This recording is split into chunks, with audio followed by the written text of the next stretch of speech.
Well, tonight we want to shine the light on 3 generations of amazing women making their mark on the city of Detroit.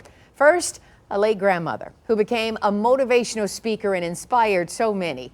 Her daughter, who founded an organization to help build the self-esteem of African-American girls. And finally, a granddaughter using art in hopes of bringing peace of mind to the community during the pandemic.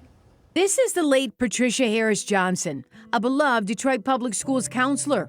I would get so many people that would come up to me and tell me how much she impacted their lives. That legacy passed on to her daughter, Aliya Crawley. And it really caused me to ask myself, what would people tell my daughters about their mother? Sherry, a mother of 2 daughters who grew up in Detroit, found they were struggling with their identity in their suburban school. Then she got an idea after a birthday party at a doll store, and every little girl picked a white doll. And I reached for the only black doll that was even an option, and she was a slave. It struck a nerve in her, and so did the way her husband greeted their daughters. I could hear him wake them up in the morning with the affirmation, "Good morning, my pretty brown girls." And with that came the founding of Pretty Brown Girl, the mission to encourage girls to celebrate shades of brown all over the world. 12 years later, it's now a national organization with a K-12 after-school program. For our daughters in particular, we've seen them blossom. This is my 3D prototype. Now a 3rd generation is embarking upon her own mission. 15-year-old Aliya Crawley, a sophomore at Cass Tech, was recently one of 12 finalists in an art contest during COVID. The mission was to create something that connects people together during a time where physical togetherness is not possible. She wanted to help others struggling with isolation and loneliness during the pandemic.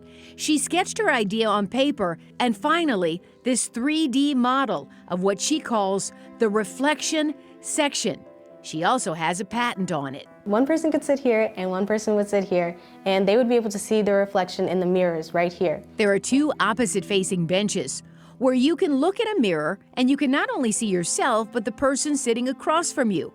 Add in some music and some meditation.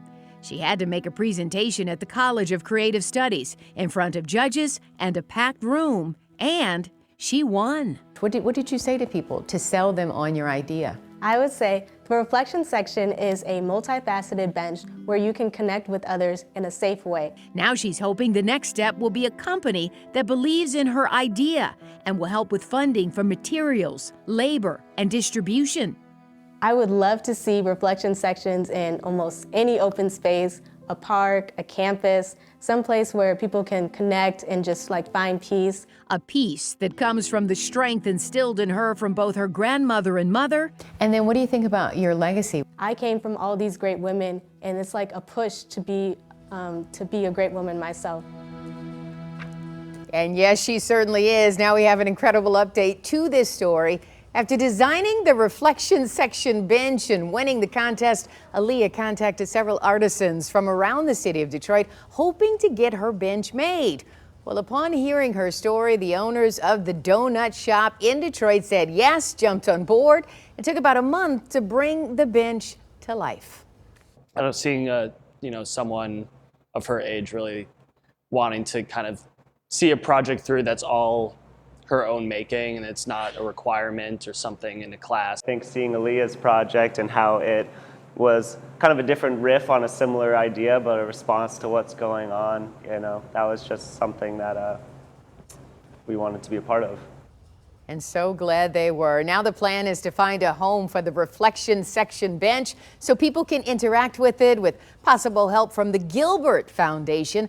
Aliya is hoping Cass Park, Palmer Park, or the Avenue of Fashion on Livernois will give her a spot to showcase that reflection section bench. Can't wait to see it.